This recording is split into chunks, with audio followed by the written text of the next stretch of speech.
Hello friends, எல்லாருக்கும் good evening. எல்லோரும் எப்படி இருக்கீங்க? நல்லா இருக்கீங்களா? நான் உங்களுக்காக ஒரு சாங் போட போகிறேன். அந்த சாங் உங்களுக்கு பிடிச்சதுன்னா லைக் பண்ணுங்கள், ஷேர் பண்ணுங்கள், கமெண்ட் பண்ணுங்கள். என்னோட சேனலை சப்ஸ்கிரைப் பண்ணிவிட்டு மறக்காமல் பெல் ஐக்கானை கிளிக் பண்ணிவிடுங்க. வாங்க சாங்குக்குள்ளார போகலாம். Okay, ready? எவனோ ஒருவன் வாசிக்கிறான், இருட்டில் இருந்து நான் யாசிக்கிறேன். எவனோ ஒருவன் வாசிக்கிறான், இருட்டில் இருந்து நான் யாசிக்கிறேன்.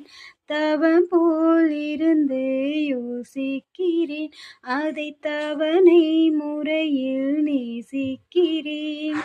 கேட்டு கேட்டு நான் கிறங்குகிறேன், கேட்பது அவனோ அறியவில்லை.